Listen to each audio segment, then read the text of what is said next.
Good morning students.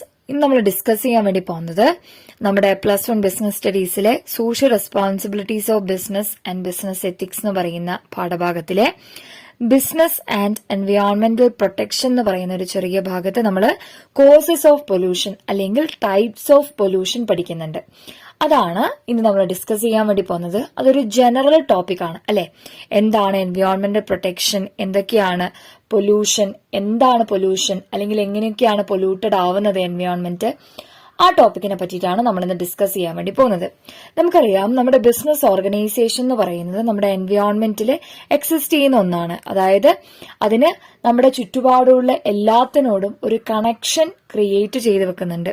മാത്രമല്ല, ഒരു business സ്ഥാപനം മുന്നോട്ട് പോകണമെങ്കിൽ നമ്മുടെ പ്രകൃതിയിൽ കാണുന്ന ഒരുപാട് റിസോഴ്സസ് ഉപയോഗിച്ചുകൊണ്ടാണ് ബിസിനസ് മുന്നോട്ട് പോകുന്നത്. അതുകൊണ്ട് തന്നെ ബിസിനസ് ഭാഗത്തുണ്ടാവുന്ന എന്ത് കാര്യമായാലും, അതായത് അത് ഗുണമായാലും ദോഷമായാലും, അത് നമ്മുടെ എൻവയോൺമെന്റിനെ ഡയറക്റ്റ് ആയോ ഇൻഡയറക്റ്റ് ആയോ എഫക്ട് ചെയ്യുന്നുണ്ട് എന്ന് നമുക്ക് മനസ്സിലായി.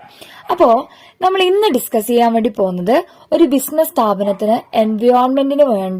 എൻവയോൺമെന്റിനോടുള്ള കമ്മിറ്റ്മെന്റ് എന്താണ് എന്ന് നമ്മൾ കഴിഞ്ഞ ക്ലാസ്സുകളിൽ പഠിച്ചിട്ടുണ്ട്. എന്തൊക്കെയാണ് റെസ്പോൺസിബിലിറ്റി എന്താണെന്ന് പഠിച്ചിട്ടുണ്ട്. അതുപോലെ തന്നെ ബിസിനസ് കാരണം അല്ലെങ്കിൽ ബിസിനസ് ചെയ്യുന്നതിലൂടെ നമ്മുടെ എൻവയോൺമെന്റിൽ ഒരുപാട് രീതിയിലുള്ള പൊല്യൂഷൻ ഉണ്ടാവാൻ കാരണമാകുന്നുണ്ട്. അപ്പോൾ അതേതൊക്കെയാണ് പൊല്യൂഷൻ ഉണ്ടാവുന്നതിനുള്ള കാരണങ്ങൾ, കോസസ് ഓഫ് പൊല്യൂഷൻ അല്ലെങ്കിൽ ടൈപ്സ് ഓഫ് പൊല്യൂഷൻ എന്താണെന്നാണ് നമ്മൾ ഇന്ന് ഡിസ്കസ് ചെയ്യാൻ വേണ്ടി പോകുന്നത്. പ്രധാനമായും 4 തരത്തിലുള്ള പൊല്യൂഷനാണ് ഉണ്ടാവുന്നത്. 4 തരത്തിലുള്ള പൊല്യൂഷനാണ് ഉണ്ടാവുന്നത്. Air pollution, water pollution, land pollution and noise pollution. അതായത് നമ്മുടെ ബിസിനസ് നടത്തുന്നതിലൂടെ, അല്ലെങ്കിൽ ഒരു ബിസിനസ് എന്റർപ്രൈസ് അല്ലെങ്കിൽ ഒരു ഇൻഡസ്ട്രി നിലനിൽക്കുന്നതിലൂടെ അതുമൂലം ഉണ്ടാകുന്ന എൻവയോൺമെന്റൽ പൊല്യൂഷൻ എന്തൊക്കെയാണെന്നാണ് നോക്കുന്നത്. അതിലൊന്നാമത്തെയാണ് എയർ പൊല്യൂഷൻ, അതായത് വായു മലിനീകരണം. ദെൻ വാട്ടർ പൊല്യൂഷൻ, ജലമലിനീകരണം. ലാൻഡ് പൊല്യൂഷൻ അല്ലെങ്കിൽ സോയിൽ പൊല്യൂഷൻ, മണ്ണ് മലിനീകരണം. ദെൻ നോയിസ് പൊല്യൂഷൻ, ശബ്ദ മലിനീകരണം. നമ്മൾ ദിനം പ്രതി കേട്ടുകൊണ്ടിരിക്കുന്ന ടോപ്പിക്കാണ് എന്തെന്ന് പറയുന്നത് പൊല്യൂഷൻ എന്നുള്ളത്. നമ്മൾ തന്നെയാണ് അതിന് കാരണക്കാരായി മാറുന്നത്. അപ്പോൾ ഒരു വിദ്യാർത്ഥി എന്നുള്ള രീതിയിൽ, അല്ലെങ്കിൽ നമ്മുടെ ഒരു സൊസൈറ്റിന്റെ ഭാഗം എന്നുള്ള രീതിയിൽ എന്തൊക്കെയാണ് ഈ പൊല്യൂഷൻ എന്ന് നമ്മൾ മനസ്സിലാക്കേണ്ടതുണ്ട്. എങ്ങനെയൊക്കെയാണ് ഇത് വരുന്നത് എന്ന് നമ്മൾ മനസ്സിലാക്കേണ്ടതുണ്ട്. ഇതിന് എന്തൊക്കെ റെമഡിയൽ മെഷേഴ്സ് നമ്മൾ സ്വീകരിക്കണം എന്നതും നമ്മൾ മനസ്സിലാക്കേണ്ടതുണ്ട്. അപ്പോൾ ഒരു ബിസിനസ് എന്റർപ്രൈസ് അല്ലെങ്കിൽ ഒരു ബിസിനസ് ഇൻഡസ്ട്രി നടത്തുന്നതിലൂടെ എന്തൊക്കെയാണ് പൊല്യൂഷൻ, എങ്ങനെയൊക്കെയാണ് വരാൻ സാധ്യത എന്നാണ് നമ്മൾ ഈ ഭാഗത്ത് പഠിക്കുന്നത്. നമ്മൾ പറഞ്ഞു പ്രധാനമായും 4 തരത്തിലുള്ള പൊല്യൂഷനാണ് നമ്മൾ ഡിസ്കസ് ചെയ്യാൻ വേണ്ടി പോകുന്നത്. അതിൽ ഒന്നാമത്തെയാണ് എയർ പൊല്യൂഷൻ, വായു മലിനീകരണം. അതായത് ആ പേര് തന്നെയുണ്ട്, എന്ത്, വായുവാണ് മലിനീകരിക്കപ്പെടുന്നത്. എങ്ങനെയൊക്കെയാണ് നമുക്കറിയാം. ഒരു കൺസ്ട്രക്ഷൻ ഇൻഡസ്ട്രി ആണ് നടത്തുന്നത്, അല്ലെങ്കിൽ ഒരു മാനുഫാക്ചറിംഗ് ഇൻഡസ്ട്രീനെ സംബന്ധിച്ചിടത്തോളം ഒരുപാട് കെമിക്കൽസ് വായുവിലേക്ക് സ്മോക്കിന്റെ രൂപത്തിൽ പുറന്തള്ളപ്പെടുന്നുണ്ട്. കാർബൺ മോണോക്സൈഡ് എമിറ്റ് ചെയ്യപ്പെടുന്നുണ്ട്. ഇപ്പൊ ഓട്ടോമൊബൈൽസ് ഇൻഡസ്ട്രീനെ നോക്കുകയാണെങ്കിൽ അങ്ങനെ വരുന്ന സമയത്ത് നമുക്കറിയാം നമ്മുടെ വായുവില് എന്തിന്റെ അളവ് കൂടുതലായിരിക്കും? ഇത്തരത്തിലുള്ള വിഷവാതകങ്ങളുടെ അളവ് കൂടുതലായിരിക്കും. അത് എന്തിന് കാരണമാകും? നമ്മുടെ മലിനീകരണത്തിന് കാരണമാകും. അപ്പൊ വായു മലിനീകരണത്തിന് കാരണം എന്താകുന്നു? ഇതുപോലുള്ള ബിസിനസ് ഇൻഡസ്ട്രിയിൽ നിന്ന് പുറത്തേക്ക് പുറന്തള്ളപ്പെടുന്ന കെമിക്കൽ ആയിട്ടുള്ള വിഷകരമായിട്ടുള്ള വാതകങ്ങൾ കാരണമാകുന്നു. അതാണ് എയർ പൊല്യൂഷന്റെ കാര്യത്തിൽ നമ്മൾ പ്രധാനമായും പറയുന്നത്. പിന്നെ പറയുന്നതാണ് വാട്ടർ പൊല്യൂഷൻ, അതായത് ജലമലിനീകരണം. നമുക്കറിയാം, വായു മലിനീകരണത്തെ പറഞ്ഞു പൊല്യൂഷൻ സംഭവിക്കുന്ന എവിടെയാണ്? വായുവിലാണ് സംഭവിക്കുന്നത്. എന്നാൽ വാട്ടർ പൊല്യൂഷൻ എന്താണ്?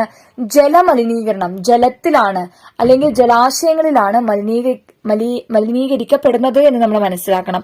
വാട്ടർ പൊല്യൂഷൻ നോക്കുകയാണെങ്കിൽ എന്താണ്? നമുക്കറിയാം, നമ്മുടെ കെമിക്കൽസ് വായുവിലേക്ക് മാത്രമാണോ പുറന്തള്ളപ്പെടുന്നത്? അല്ല, ജലാശയങ്ങളിലേക്ക് കെമിക്കൽസ് വേസ്റ്റിന്റെ രൂപത്തില്, അതായത് വേസ്റ്റ് ഡംപ് ചെയ്യുന്നുണ്ട്. ഏതിലേക്ക്? അത് ഒരു ഫാക്ടറിന്റെ അടുത്തുള്ള പുഴയിലേക്കാവാം, തടാകത്തിലേക്കാവാം, അരുവിയിലേക്കാവാം. ഏത് ജലാശയമായാലും അതിലേക്ക് എന്ത് ചെയ്യപ്പെടുന്നു? വേസ്റ്റ് ഡംപ് ചെയ്യുന്നു, വേസ്റ്റ് നിക്ഷേപിക്കുന്നു. അതും കെമിക്കൽ വേസ്റ്റുകളാണ് ജലാശയങ്ങളിലേക്ക് നിക്ഷേപിക്കപ്പെടുന്നത്. അത് ജലാശയത്തിനെ സംബന്ധിച്ചിടത്തോളം അതിലുള്ള പ്യൂരിറ്റി ഇല്ലാണ്ടാവാൻ സാധ്യതയുണ്ട്. മാത്രമല്ല, ജലാശയത്തെ ആശ്രയിച്ച് ജീവിക്കുന്ന ഒരുപാട് ജീവജാലങ്ങളുണ്ട്. അവരുടെ നാശത്തിനും എന്ത് കാരണമാകുന്നു? ജലമലിനീകരണം കാരണമാകുന്നു. മാത്രല്ല, ഈ ജലം, കെമിക്കൽ അടങ്ങിയിട്ടുള്ള ഈ ജലം ആനിമൽസോ അല്ലെങ്കിൽ നമ്മൾ മനുഷ്യൻ തന്നെ ഉപയോഗിച്ചു കഴിഞ്ഞാൽ, കുടിച്ചു കഴിഞ്ഞാൽ, അല്ലെങ്കിൽ ഇവൻ അത് ടച്ച് ചെയ്താൽ പോലും സിവിയർ ആയിട്ടുള്ള അസുഖങ്ങൾ വരാം. ഈവൻ ഡെത്തിലേക്ക് വരെ ലീഡ് ചെയ്യുന്ന രീതിയിലുള്ള അസുഖങ്ങൾ വരാൻ എന്ത് സാധ്യത കാണുന്നുണ്ട്? വാട്ടർ പൊല്യൂഷനിലൂടെ സാധിക്കുന്നുണ്ട്. അതായത് നമ്മുടെ ഫാക്ടറിയിൽ നിന്ന് നമുക്കറിയാം പുറന്തള്ളപ്പെടുന്ന വേസ്റ്റ് ജലാശയങ്ങളിലേക്കാണ് പോകുന്നതെങ്കിൽ ജലത്തിന്റെ ഒരു പ്യൂരിറ്റി നഷ്ടപ്പെടും, കെമിക്കൽ കണ്ടന്റുകൾ കൂടുതലാവും, ജലമലിനീകരണത്തിലേക്ക് അത് നയിക്കുന്നു. അത് ഒരുപാട് ജീവജാലങ്ങളുടെ നാശത്തിന് പോലും കാരണമാകുന്നുണ്ട്. ദെൻ പറയുകയാണ് ലാൻഡ് പൊല്യൂഷൻ അല്ലെങ്കിൽ സോയിൽ പൊല്യൂഷൻ, മണ്ണ് മലിനീകരണം. നമുക്കറിയാം മണ്ണില്ലാതെ ഒരു ജീവജാലങ്ങൾക്കും ഈ ഭൂമിയിൽ ജീവിക്കാൻ പറ്റില്ല. അവരുടെ നിലനിൽപ്പ് എന്ന് പറയുന്നത് മണ്ണിനെ ആശ്രയിച്ച് നിൽക്കുന്നതാണ്. അപ്പോൾ മണ്ണിന് ഒരു അടിസ്ഥാന ഘടനയുണ്ട്. ആ ഘടന ഇല്ലാണ്ടായി കഴിഞ്ഞാൽ തീർത്തും മണ്ണിന്റെ ആ ഒരു ഗുണമേന്മ അല്ലെങ്കിൽ ആ ഒരു ആ മണ്ണിന്റെ ആ ഒരു യഥാർത്ഥ ഭാവം തന്നെ നഷ്ടപ്പെട്ടു പോകും. ലാൻഡ് പൊല്യൂഷൻ എങ്ങനെയാണ് സംഭവിക്കുന്നത്? മണ്ണ് എങ്ങനെയാണ് മലിനീകരിക്കപ്പെടുന്നത്? നമ്മൾ പറഞ്ഞു ജലാശയങ്ങളിലേക്ക് കെമിക്കൽസ് കണ്ടന്റ് നിക്ഷേപിച്ചു കഴിയുമ്പോൾ അത് ജലമലിനീകരണത്തിലേക്ക് കാരണമായി. അതുപോലെ തന്നെ നമ്മൾ ദിനംപ്രതി വേസ്റ്റ് എവിടെയാണ് നിക്ഷേപിക്കുന്നത്? ഒരു മടിയും കൂടാതെ അല്ലെങ്കിൽ ഒരു ഒട്ടും റെസ്പോൺസിബിൾ അല്ലാതെ നമ്മുടെ പ്ലാസ്റ്റിക് മാലിന്യം ആയിക്കോട്ടെ, മറ്റെന്ത് തരത്തിലുള്ള മാലിന്യങ്ങളായിക്കോട്ടെ മണ്ണിലേക്കാണ് നേരിട്ട് ഡംപ് ചെയ്യുന്നത്, നിക്ഷേപിക്കുന്നത്. അത് മണ്ണിനെ സംബന്ധിച്ചിടത്തോളം അതിന്റെ ക്വാളിറ്റി അല്ലെങ്കിൽ അതിന്റെ ആ ഒരു ഘടന നഷ്ടപ്പെടുന്നതിന് കാരണം ആകുന്നുണ്ട്. മാത്രമല്ല കൾട്ടിവേഷൻ അതൊരു അൺഫിറ്റായി മാറുന്നു. അപ്പോൾ മണ്ണ് മലിനീകരണം എന്ന് പറയുന്നത് ഒരു പ്രധാനപ്പെട്ട ഒരു പൊല്യൂഷൻ തന്നെയാണ്. കാരണം മണ്ണില്ലാതെ ഒരു ജീവജാലങ്ങൾക്കും ഇവിടെ നിലനിൽക്കാൻ പറ്റില്ല. 1-2 വർഷത്തേക്കല്ല ഒരു ജീവജാലങ്ങളും ഈ ഭൂമിയിൽ ജീവിക്കുന്നത്. അതായത് വർഷങ്ങൾ തോറും ജീവജാലങ്ങൾ ഈ ഭൂമിയിൽ ജീവിക്കേണ്ടതുണ്ട്. മണ്ണ് അതിനൊരു അടിസ്ഥാന ഘടകമാണ്. അപ്പൊ ഇത്തരം ബിസിനസ് ആയിക്കോട്ടെ, ഫാക്ടറികളായിക്കോട്ടെ, ഈവൻ നമ്മള് ഒന്നും നടത്താത്തവര് പോലെ പോലും നമ്മൾ എന്ത് ചെയ്യുന്നുണ്ട്? മണ്ണിലേക്ക് മാലിന്യങ്ങൾ നിക്ഷേപിക്കുന്നുണ്ട്. അത് വളരെ മോശപ്പെട്ട ഒരു പ്രവണതയാണ്. അങ്ങനെ ചെയ്യുന്നതിലൂടെ അത് മണ്ണ് മലിനീകരണത്തിലേക്കാണ് നയിക്കുന്നത്. ദെൻ നോയിസ് പൊല്യൂഷൻ, ശബ്ദ മലിനീകരണം. നമുക്കറിയാം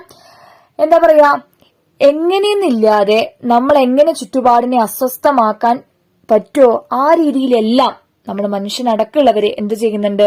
ശബ്ദ മലിനീകരണത്തിലൂടെ ഇത്തരം പൊല്യൂഷൻ ക്രിയേറ്റ് ചെയ്ത് വെക്കുന്നുണ്ട്. ഇപ്പൊ ഫാക്ടറീസ് റൺ ചെയ്യുന്ന സമയത്ത് എന്തുണ്ട്? വൻതോതിലുള്ള കൺസ്ട്രക്ഷൻ ഇൻഡസ്ട്രി നോക്കിക്കഴിഞ്ഞാൽ അറിയാം, അതിന് ചുറ്റുപാടുള്ള ഒരാൾക്ക് അവിടെ നിൽക്കാൻ വേണ്ടി പറ്റില്ല. കാരണം അത്രയധികം ശബ്ദമാണ് പുറത്തേക്ക് വരുന്നത്. അത് യഥാർത്ഥത്തിൽ ഒരു ഇറിറ്റേഷൻ എന്നതിലുപരി അതൊരു മലിനീകരണം തന്നെയാണ്. മാത്രമല്ല വണ്ടികൾ, നമുക്കറിയാം ഇന്ന് ഒരു വീട്ടിൽ ഒരു വ്യക്തിയാ ഉള്ളതെങ്കിലും അയാൾക്ക് 2 വണ്ടി അടക്കം ഉണ്ടാവും. 2 വീലർ ഉണ്ടാവും, 4 വീലർ ഉണ്ടാകാം.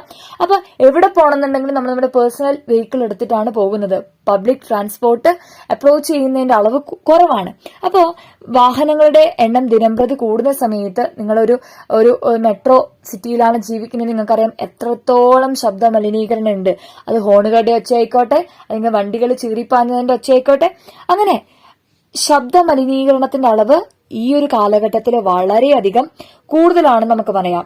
ഈ ശബ്ദ മലിനീകരണം കൊണ്ട് തന്നെ ഒരുപാട് രീതിയിലുള്ള ആരോഗ്യ പ്രശ്നങ്ങൾ ഉണ്ടാവുന്നുണ്ട്. നമ്മൾ മനസ്സിലാക്കണം. നമുക്ക് ലോസ് ഓഫ് ഹിയറിംഗ് ഉണ്ടാവാം, ചിലപ്പോൾ ഫംഗ്ഷനിങ് ഉണ്ടാവാനുള്ള സാധ്യതകളുണ്ട്. ഏതിന്റെ? ഹൃദയമിടിപ്പ് കുറയാം, മെന്റൽ ഡിസോർഡർ വരെ സംഭവിക്കാനുള്ള സാധ്യത ഏതിലൂടെ ഓപ്പൺ അപ്പ് ചെയ്യുന്നുണ്ട്?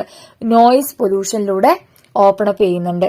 അപ്പോ ഒരുപാട് രീതിയിലുള്ള മലിനീകരണം നമ്മൾ കാരണമായിക്കോട്ടെ, നമ്മൾ അറിഞ്ഞോ അറിയാതെയോ നമ്മുടെ ഈ പ്രകൃതിയെ വളരെയധികം മോശം രീതിയിലേക്ക് തള്ളപ്പെടുത്തുന്നുണ്ട് എന്ന് നമ്മൾ മനസ്സിലാക്കേണ്ടതുണ്ട്.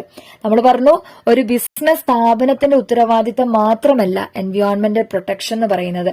ഈ ഭൂമിയിൽ ജീവിക്കുന്ന എല്ലാ ജീവജാലങ്ങളും തങ്ങളെ ഇവിടെ ജീവിക്കുന്നത് തങ്ങളുടെ സ്വാർത്ഥ താല്പര്യങ്ങളെ സംതൃപ്തിപ്പെടുത്താൻ മാത്രമല്ല, മറിച്ച് കുറച്ചുകൂടി എന്തിൽ കോൺസെൻട്രേറ്റ് ചെയ്യണം? പ്രൊട്ടക്ഷന് കൂടി കോൺസെൻട്രേറ്റ് ചെയ്യണം എന്ന് അറിയുന്ന രീതിയിലായിരിക്കണം നമ്മൾ ജീവിക്കേണ്ടത്. സോ നമ്മൾ ഇന്ന് പഠിച്ചത് കോസസ് ഓഫ് പൊല്യൂഷൻ അല്ലെങ്കിൽ ടൈപ്സ് ഓഫ് പൊല്യൂഷൻ ആണ്. അതിൽ ഒന്നാമത്തെയാണ് എയർ പൊല്യൂഷൻ എന്ന് പറയുന്നത്.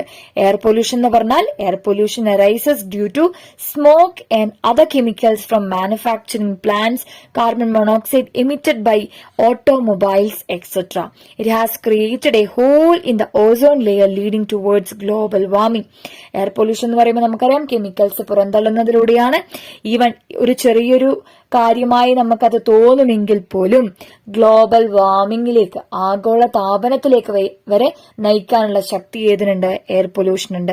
ദെൻ വാട്ടർ പൊല്യൂഷൻ, ജലമലിനീകരണം. എങ്ങനെയാണ്? It is caused due to chemical and waste dumping in rivers, lakes and streams. It has led to the death of several animals and pose a serious threat to human life. അതായത് നമ്മുടെ ജലാശയങ്ങളിലേക്ക് chemical കണ്ടന്റുകൾ, വേസ്റ്റുകൾ dump ചെയ്യുന്ന സമയത്ത് അതെന്താണ്? ജലാശയങ്ങളുടെ ആ quality നഷ്ടപ്പെടുന്നതിനും മാത്രമല്ല അത് ഉപയോഗിക്കുന്ന ജീവജാലങ്ങളുടെ മരണത്തിന് പോലും കാരണമാകുന്നുണ്ട്. ദെൻ ലാൻഡ് പൊല്യൂഷൻ അല്ലെങ്കിൽ സോയിൽ പൊല്യൂഷൻ, മണ്ണ് മലിനീകരണം. It is caused due to dumping of toxic waste on land. This damages the quality of soil, making it unfit for cultivation. അതായത് നമ്മുടെ മണ്ണിലേക്ക് ടോക്സിക് ആയിട്ടുള്ള, വിഷകരമായിട്ടുള്ള വേസ്റ്റുകൾ ഡംപ് ചെയ്യുന്ന സമയത്ത് എന്ത് സംഭവിക്കുന്നു? മണ്ണ് മലിനീകരിക്കപ്പെടുന്നു. അത് വളരെയധികം രീതിയിലുള്ള ഡാമേജസ് നമ്മുടെ ക്വാളിറ്റി ലൈഫിനായിക്കോട്ടെ ഏതിനായാലും മണ്ണിന്റെ ക്വാളിറ്റി നഷ്ടപ്പെടുന്നതിലൂടെ നമ്മുടെ ക്വാളിറ്റിയും കൂടെ, നമ്മുടെ ജീവിതശൈലിയുടെ ക്വാളിറ്റിയും കൂടെ അവിടെ നഷ്ടപ്പെടുന്നുണ്ട് എന്ന് നമ്മൾ പരിശോധിക്കേണ്ടതുണ്ട്. ദെൻ നോയിസ് പൊല്യൂഷൻ അല്ലെങ്കിൽ ശബ്ദ മലിനീകരണം. അതായത് noise due to running of factories and vehicles etcetera lead to noise pollution which is a serious health hazard. It can also be reason for many diseases like loss of hearing, malfunctioning of the heart and mental disorders. അതായത് നമ്മുടെ ഫാക്ടറികളിൽ നിന്നായി ഉള്ള ശബ്ദങ്ങളായിക്കോട്ടെ, വണ്ടികൾ ചീറിപ്പാഞ്ഞു പോകുമ്പോഴുള്ള ശബ്ദമായിക്കോട്ടെ, പല രീതിയിലും നമ്മുടെ ശബ്ദ മലിനീകരണം ഉണ്ടാക്കുന്നുണ്ട് എന്ന് നമ്മൾ മനസ്സിലാക്കേണ്ടതുണ്ട്. അതും വളരെ രീതിയിലുള്ള പ്രശ്നങ്ങൾ നമ്മുടെ ജീവിതത്തിലായാലും നമ്മുടെ സമൂഹത്തിലായാലും ക്രിയേറ്റ് ചെയ്യുന്നുണ്ട് എന്ന് നമ്മൾ മനസ്സിലാക്കണം. സോ ഇന്ന് നമ്മൾ ഡിസ്കസ് ചെയ്തത് ബിസിനസ് ആൻഡ് എൻവയോൺമെന്റ് പ്രൊട്ടക്ഷൻ എന്ന ഭാഗത്ത് വരുന്ന കോസസ് ഓഫ് പൊല്യൂഷൻ അല്ലെങ്കിൽ ടൈപ്സ് ഓഫ് പൊല്യൂഷൻ ആണ്. പ്രധാനമായും 4 പൊല്യൂഷൻ ആണുള്ളത്. Air pollution, water pollution, land pollution, noise pollution. ഇത് നമ്മൾ തമാശ രീതിയിൽ എളുപ്പമുള്ള സബ്ജക്റ്റ് ആണ്. അത് എളുപ്പമാണ്, നമുക്ക് പെട്ടെന്ന് ക്യാപ്റ്റ് ചെയ്യാൻ പറ്റുന്നുള്ള ഒരു രീതിയിലല്ല പഠിക്കണമെന്ന്, മറിച്ച് പരീക്ഷയ്ക്ക് എഴുതാൻ ഉള്ള ഒരു കണ്ടന്റ് അല്ല ഇത്. മറിച്ച് നമ്മുടെ ജീവിതത്തിൽ നമ്മുടെ പ്രവർത്തികളിലൂടെ നമ്മൾ ചെയ്യേണ്ട ചില കാര്യങ്ങളുണ്ട്. അതിലൂടെ നമ്മുടെ എൻവയോൺമെന്റിനെ പ്രൊട്ടക്ട് ചെയ്യേണ്ടതുണ്ട്. ഒരു പൊല്യൂഷൻ ഫ്രീ വേൾഡ് നമ്മൾ ക്രിയേറ്റ് ചെയ്യേണ്ടതുണ്ട് എന്നൊരു റെസ്പോൺസിബിൾ മൈൻഡ് നമ്മുടെ കുട്ടികളിൽ ക്രിയേറ്റ് ചെയ്യണം ഈ ഒരു വയസ്സിൽ തന്നെ. അതിനു വേണ്ടിയിട്ടാണ് ഇത്തരം കണ്ടന്റുകൾ നമ്മുടെ സിലബസിൽ ആഡ് ചെയ്യുന്നതും നമ്മൾ പഠിക്കുന്നതും. നമ്മളെ പാഠം തന്നെ social responsibility of business and business ethics. നമ്മളെല്ലാവരും ഭാവിയിൽ ഒരു ബിസിനസ് ചെയ്യുന്നവരായിരിക്കാം, അല്ലാതിരിക്കാം. എങ്ങനെയായാലും ഒരു വ്യക്തി എന്നുള്ള രീതിയിൽ നമുക്ക് എല്ലാവർക്കും എന്തുണ്ട്? Social responsibility. നമുക്ക് റൈറ്റ് ഉണ്ട് എന്ന് പറയുമ്പോൾ തന്നെ നമുക്ക് റെസ്പോൺസിബിലിറ്റിയും ഉണ്ട് എന്ന് നമ്മൾ ചിന്തിക്കേണ്ടതുണ്ട്.